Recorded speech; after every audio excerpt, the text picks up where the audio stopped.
तो गाइस कैसे हैं आप लोग। उम्मीद है आप लोग अच्छे होंगे।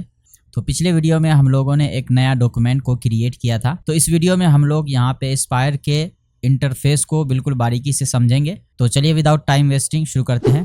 तो गाइस मैंने यहाँ पे एस्पायर सॉफ्टवेयर को ओपन कर रखा है। तो चलिए मैं यहाँ पे शुरू से एक नया डॉक्यूमेंट क्रिएट करता हूँ। अभी मेरे पास एक डॉक्यूमेंट क्रिएट किया हुआ है, तो इसको मैं क्लोज़ कर देता हूँ यहाँ से, क्लोज विंडो करके। तो यहाँ पे पूछेगा आपको ये फाइल सेव करना है, तो मैं सेव नहीं करने वाला हूँ, तो इसको नो कर दूंगा। तो गाइस मैं यहाँ पे क्रिएट अ न्यू फाइल पे क्लिक करके एक नया फाइल क्रिएट करता हूँ, एक नया जॉब क्रिएट करता हूँ। और जॉब का साइज़ मैं यहाँ पे सेम रखता हूँ 1000 × 1000 mm। तो गाइस मैं यहाँ पे नॉर्मली mm को ही यूज़ करता हूँ। अगर आप लोग इंचेस में यूज़ करते हैं तो इंचेस में यूज़ करिए, कोई फ़र्क नहीं पड़ता है। अगर मेरा एक्सपीरियंस की बात करें तो मैं यहाँ पे मिलीमीटर्स को ही प्रेफर करता हूँ, क्योंकि मिलीमीटर्स में एक्यूरेसी का बहुत ही बड़ा रोल होता है। इस वजह से मैं यहाँ पे मिलीमीटर्स को प्रेफर करता हूँ। तो मैंने यहाँ पे मिलीमीटर रखा हुआ है 1000 × 1000 मिलीमीटर्स, और मटेरियल का थिकनेस 19 mm, और मॉडलिंग रेजोल्यूशन हमारा फास्ट रहेगा क्योंकि मैं अभी 3D पे वर्क नहीं कर रहा हूँ। उसके बाद मटेरियल हमारा नॉर्मली जो पहले से है मीडियम वुड, उसी को रखूँगा। और उसके बाद मैं यहाँ पे ओके कर देता हूँ। तो मेरा जॉब यहाँ पे क्रिएट हो चुका है।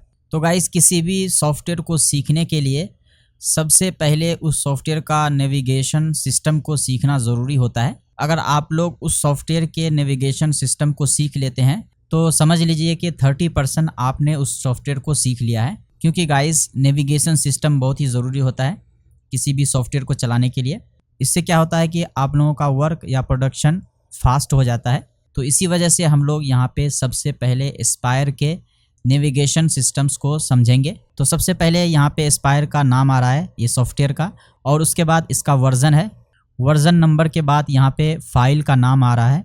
यहाँ पे हमने फाइल जो क्रिएट किया है, क्रिएट करने के बाद हमने यहाँ पे कोई भी नेम नहीं दिया है, तो बाय डिफ़ॉल्ट जो नेम आता है यहाँ पे न्यू करके आता है। तो चलिए सबसे पहले हम इस फाइल को सेव कर लेते हैं। तो गाइज ये भी ज़रूरी होता है कि कोई भी जॉब आप क्रिएट करने के बाद उसको सेव कर लीजिए, ताकि अगर आपका फ्यूचर में सॉफ्टवेयर क्रैश होता है दोबारा हमें उस जॉब को शुरू से नहीं करना पड़ेगा। तो इस वजह से पहले हम लोग फाइल को सेव करेंगे।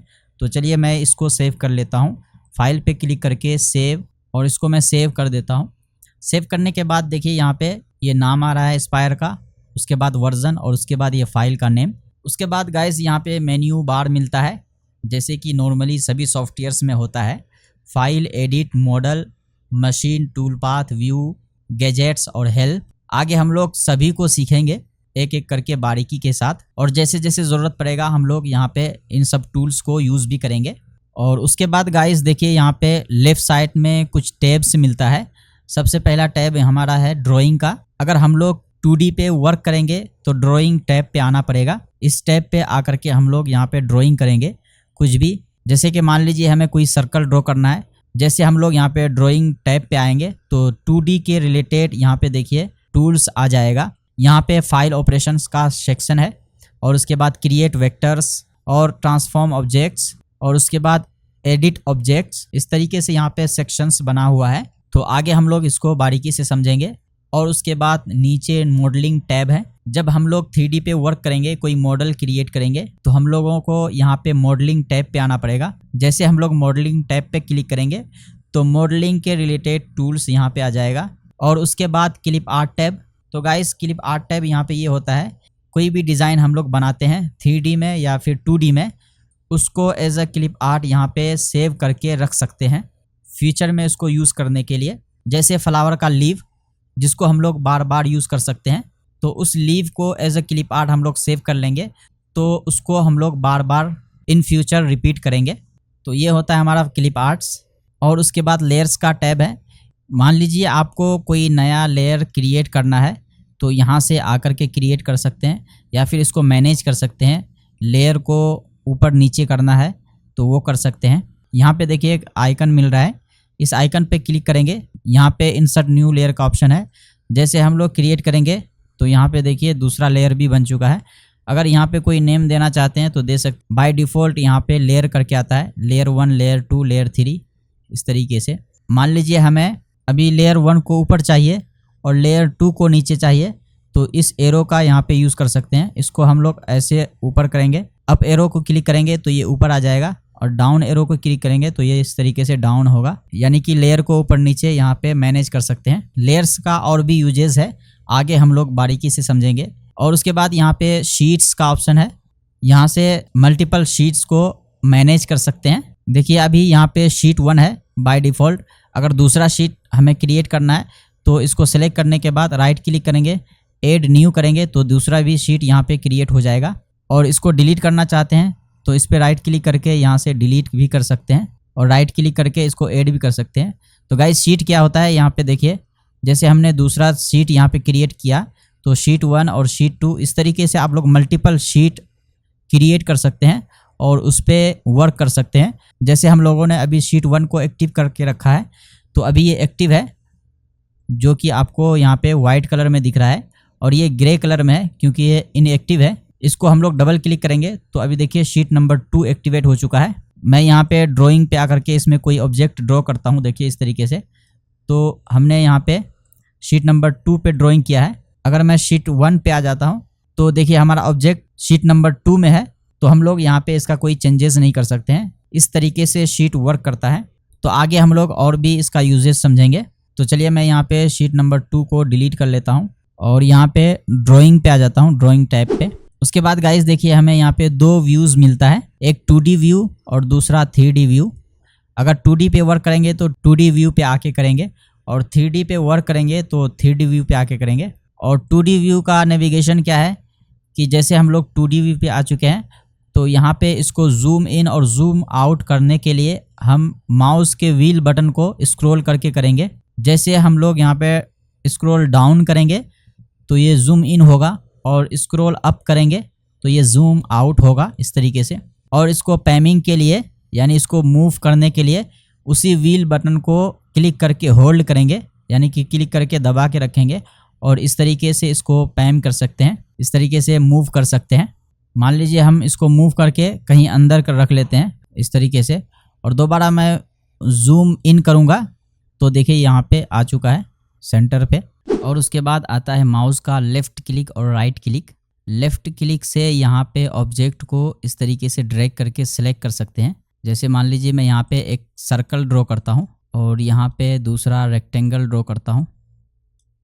तो यहाँ पे मान लीजिए हमें किसी भी ऑब्जेक्ट को सिलेक्ट करना है, क्लिक करके यानी कि लेफ़्ट क्लिक करके होल्ड करेंगे और इस तरीके से ड्रैग करके उस ऑब्जेक्ट को सिलेक्ट कर सकते हैं।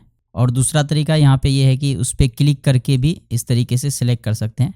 जैसे हमारा ऑब्जेक्ट यहाँ पे सिलेक्ट होता है तो इस तरीके का देखिए यहाँ पे डॉटेड लाइन दिखाएगा आपको रेड कलर में। और गाइस यहाँ पे लेफ़्ट क्लिक करके होल्ड करना है, और होल्ड करने के बाद अगर राइट साइड में हम लोग इस तरीके से ड्रैग करेंगे तो देखिए यहाँ पे ऑब्जेक्ट को टच करने के बाद ये ऑब्जेक्ट सेलेक्ट हो चुका है। और इसी तरीके से हम इसको क्लिक करके राइट साइड में ड्रैग करेंगे तो देखिए इसको मैंने टच किया लेकिन ये ऑब्जेक्ट यहाँ पे सेलेक्ट नहीं हुआ।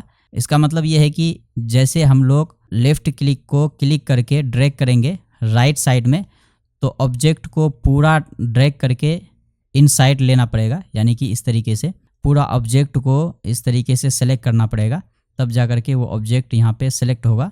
और अगर लेफ़्ट साइड की तरफ इस तरीके से ड्रैग करेंगे तो ऑब्जेक्ट को टच करते ही ये ऑब्जेक्ट यहाँ पे सिलेक्ट हो जाएगा। तो इस तरीके से ये काम करता है। और उसके बाद आता है यहाँ पे राइट क्लिक। राइट क्लिक करने के बाद आपका यहाँ पे ऑप्शंस का विंडो ओपन होता है, जैसे कि नॉर्मली हर सॉफ्टवेयर में होता है। उसके बाद गाइस ऊपर आते हैं यहाँ पे देखिए कुछ ऑप्शंस मिलता है। सबसे पहला ऑप्शन यहाँ पे है toggle geometry snap on off. इससे क्या होता है कि जैसे हम लोग इसको ऑन करेंगे, देखिए यहाँ पे ऑफ है ये, इसको क्लिक करने के बाद देखिए अभी ये सिलेक्टेड है, इसका मतलब ये है कि ये ऑन है। और इस तरीके से अगर ये डिसलेक्ट होता है तो ये ऑफ होता है। तो मैं इसको सिलेक्ट कर लेता हूँ। तो इसका मतलब ये है कि ऑब्जेक्ट जब भी हम लोग यहाँ पे सिलेक्ट करके मूव करेंगे, यानी कि एक ऑब्जेक्ट को दूसरे ऑब्जेक्ट के सामने लेके जाएंगे तो ये स्नैप करेगा मैग्नेट की तरह। जैसे मान लीजिए मैं यहाँ पे ट्रांसफॉर्म टूल एक्टिव करता हूँ, यहाँ से इसका शॉर्ट की टी होता है, मैं टी दबाता हूँ कीबोर्ड से, तो ट्रांसफॉर्म टूल यहाँ पे एक्टिव हो चुका है। जैसे मैं मूव करके इसके नज़दीक ले आता हूँ, देखिए ये यानी कि इस रेक्टेंगल के कॉर्नर पे लेके आता हूँ तो देखिए यहाँ पे ये स्नैप करता है। चलिए मैं यहाँ पे जूम करके आपको दिखाता हूँ। तो जैसे मैं इसके नज़दीक आता हूँ तो देखिए इस तरीके से ये स्नैप करेगा, बिल्कुल परफेक्ट यहाँ पे कॉर्नर पे ये स्नैप हो चुका है। तो अगर मैं इसको अनचेक कर देता हूँ यहाँ से, तो मैं इसको मूव कर लेता हूँ और दोबारा मैं यहाँ पे टच करने की कोशिश करता हूँ तो देखिए यहाँ पे स्नैप नहीं कर रहा है। अगर मैं इसको यहाँ पे रखता हूँ और दोबारा जूम करता हूँ तो देखिए यहाँ पे ये टच नहीं हुआ है। यानी कि एक ऑब्जेक्ट को दूसरे ऑब्जेक्ट से टच करना चाहते हैं तो इसको ऑन कर लीजिए स्नैपिंग को, ये बहुत काम का चीज़ है। और गाइस दूसरा ऑप्शन है यहाँ पे टॉगल स्मार्ट स्नैपिंग। अभी देखिए ये अनचेक है तो इसका मतलब है कि ये ऑफ़ है। इसको मैं चेक कर लेता हूँ तो ये ऑन हो चुका है। तो इसका यूज़ क्या है, जैसे मैं यहाँ पे ऑब्जेक्ट को सिलेक्ट करता हूँ, सिलेक्ट करके देखिए मैं इसको मूव करता हूँ। जैसे ही मूव करता हूँ देखिए यहाँ पे अभी वर्टिकली आपको एक गाइड लाइन दिख रहा होगा। तो ये यहाँ पे हमने इस ऑप्शन को ऑन किया है, उसके बाद ये आ रहा है यहाँ पे देखिए। जैसे मान लीजिए हमें इस रेक्टेंगल को मूव करके ऊपर लेके जाना है, जैसे मैंने इसको एक्टिव किया है, एक्टिव करने के बाद मूव कर रहा हूँ तो ये गाइड लाइन आ चुका है। तो इस गाइड लाइन के अकॉर्डिंग हम यहाँ पे मूव कर सकते हैं, बिल्कुल स्ट्रेट लाइन पे। अगर हम इसको यहाँ पे ऑफ कर देते हैं तो अब हम मूव करते हैं तो देखिए यहाँ पे कोई भी गाइड लाइन नहीं आ रहा है। दोबारा मैं इसको ऑन कर लेता हूँ तो देखिए यहाँ पे मेरा सर्कल है। जैसे मैं इधर आता हूँ तो सर्कल के सेंटर पॉइंट पे ये स्नैप करेगा, देखिए इस तरीके से। और यहाँ पे एक गाइड लाइन बन रहा है वर्टिकली, और अगर हम थोड़ा इधर आएंगे तो ये हॉरिजॉन्टली बनेगा। तो इसका यही यूज़ है। अगर मान लीजिए हमें इसके सामने रखना है, ये जो रेक्टेंगल है इसके सामने हमें रखना है इस रेक्टेंगल को, तो यहाँ पे देखिए एक गाइड लाइन आ चुका है हॉरिजॉन्टली, तो इस पे आकर के हम लोग यहाँ पे रख सकते हैं। तो ये भी बहुत यूज़फुल है, जब भी हम लोग ड्राइंग करेंगे तो इसका बहुत यूजेस होगा। और उसके बाद है गाइस यहाँ पे toggle grid snapping on off. तो इसका नेम से आप लोगों को पता चल गया होगा कि ये ग्रिड है। जैसे हम लोग इसको ऑन करेंगे तो यहाँ पे देखिए इस तरीके से डॉट डॉट बन के आएगा ग्रिड। अगर आप लोगों को ग्रिड चाहिए तो इसको ऑन कर सकते हैं, लेकिन मैं इसको नॉर्मली ऑफ रखता हूँ। और उसके बाद नेक्स्ट ऑप्शन है यहाँ पे पैन का, pan 2D view with mouse. इसको क्लिक करेंगे तो पैन टूल यहाँ पे एक्टिव हो जाता है। नॉर्मली हम लोग यहाँ पे माउस के व्हील बटन से कर सकते थे, लेकिन अगर इस पर क्लिक करते हैं तो क्लिक करने के बाद ये टूल यहाँ पे एक्टिव हो जाता है। तो हम लोग लेफ़्ट क्लिक से कर सकते हैं इसको। माउस के लेफ़्ट क्लिक को क्लिक करना है और क्लिक करके होल्ड करना है, उसके बाद इस तरीके से पैन कर सकते हैं। और उसके बाद गाइस है हमारा जूमिंग का ऑप्शंस। पहला ऑप्शन है, इसको एक्टिव करेंगे। एक्टिव करने के बाद माउस के लेफ़्ट क्लिक करके इस तरीके से हम किसी भी ऑब्जेक्ट को सिलेक्ट करेंगे। सिलेक्ट करने के बाद देखिए जितना भी सिलेक्ट करेंगे उसके अकॉर्डिंग ये जूम हो जाएगा। जैसे मान लीजिए हमें इस रेक्टेंगल को और जूम करना है तो इसको क्लिक करेंगे। क्लिक करने के बाद इस तरीके से इसको सेलेक्ट करेंगे तो देखिए यहाँ पे रेक्टेंगल जूम हो चुका है स्क्रीन पे। और अगला ऑप्शन है हमारा zoom active view to drawing limits. यानी कि मान लीजिए हमने इसको बहुत जूम कर लिया है और इसे हमें स्क्रीन पे फिट करना है तो इसको यूज़ करेंगे। जैसे हम लोग इस पर क्लिक करेंगे तो ये स्क्रीन पे फिट हो जाएगा। और उसके बाद नेक्स्ट ऑप्शन है यहाँ पे zoom active view to selected objects. यानी कि जिस ऑब्जेक्ट को हम लोग सेलेक्ट करके रखेंगे उसको जूम करके स्क्रीन पे फिट कर देगा। जैसे मान लीजिए हमें इस सर्कल को जूम करना है, इसको मैंने सेलेक्ट किया। सेलेक्ट करने के बाद इसको क्लिक करेंगे। क्लिक करने के बाद देखिए ये सर्कल हमारे सामने यहाँ पे स्क्रीन पे जूम होकर के फिट हो चुका है। तो मैं यहाँ पे एक और सर्कल ड्रॉ कर लेता हूँ स्मॉल, ताकि आप लोगों को समझ में आए। तो मैं इसको क्लोज़ करता हूँ। यहाँ पे एक स्मॉल सर्कल ड्रॉ कर लेता हूँ इस तरीके से। अब मैं इसको सिलेक्ट करता हूँ। सिलेक्ट करने के बाद यहाँ पे क्लिक करता हूँ तो देखिए यहाँ पे ये जूम होकर के स्क्रीन पे फिट हो चुका है। तो इस तरीके से हम लोग यहाँ पे तीनों जूम ऑप्शंस को यूज़ कर सकते हैं।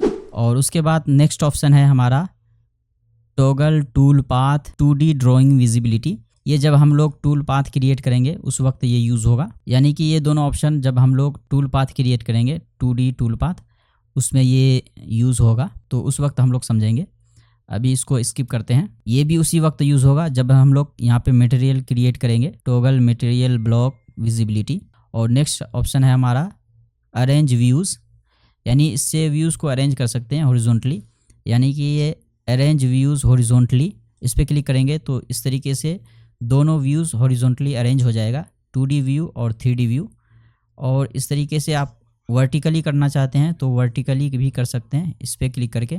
और दोबारा हम लोग यहाँ पे डबल क्लिक करेंगे 2D व्यू पे आकर के तो ये स्क्रीन पे फिट हो जाएगा, या फिर इस बटन पे क्लिक करेंगे तो स्क्रीन पे फिट हो जाएगा। तो गाइस ये था हमारा एस्पायर का 2D नेविगेशन।